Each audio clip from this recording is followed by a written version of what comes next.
세상의 모든 절세, 이번 주 주목해야 할 절세 뉴스 세 가지로 문을 열어보겠습니다. 먼저 첫 번째 절세 뉴스입니다.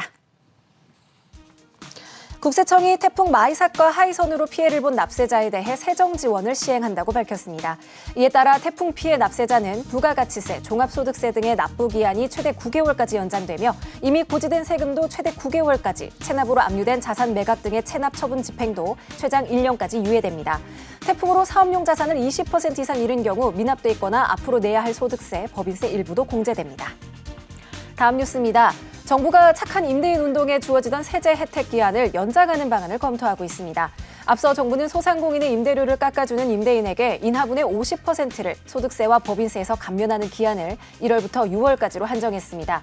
세제 혜택 연장 기간은 오는 12월까지가 유력한 것으로 보입니다. 마지막 뉴스입니다. 더불어민주당 문진석 의원은 9월 8일 무주택 근로자의 주거비용 부담을 줄이기 위해 월세 세액공제를 확대하는 조세특례제한법 개정안을 대표 발의했습니다.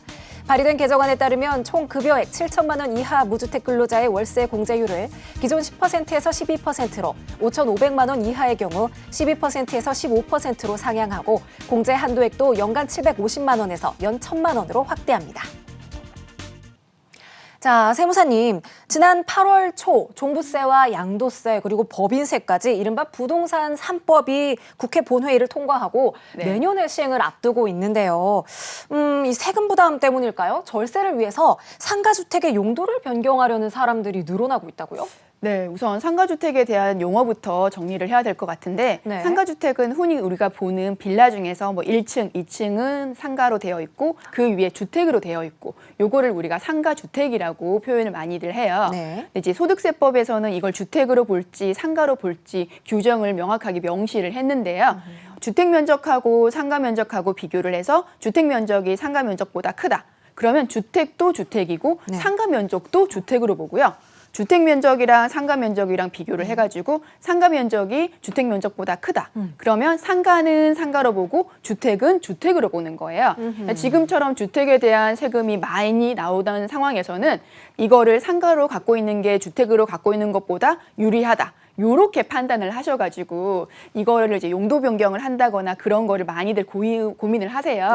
근데 이게 건축법에서 가능한지도 검토를 하셔야 되고, 이게 주택으로 할 때보다 상가로 했을 때는 어떤 식으로 이제 임대료라든지 그런 부분이 달라질 수도 있으시기 때문에 그것도 한번 고민을 해보셔야 되고요. 근데 이게 용도 변경을 했다고 해서 바로 적용이 되는 건 아니고 주택보다는 세제 혜택이 있을 수는 있겠지만 그럼에도 불구하고 양도를 관점을 둔다면 양도할 당시에 주택이나 상가를 중점으로 보는 게 아니라 용도 변경을 한 2년 동안 최소한 그걸 유지를 해야지만 혜택을 줄 수가 있어요. 그렇기 때문에 상가나 주택으로 용도 변경을 하실 때 양도 시점도 충분히 검토를 하셔야지 예상한 것보다 세금이 많이 나오는 어려운 경우를 피하실 수 있으십니다. 네, 용도 변경 상태가 2년 이상은 지속되어야 한다는 점, 비슷한 고민 가지고 계신 시청자분 꼭 기억을 해두셔야 될 것 같습니다.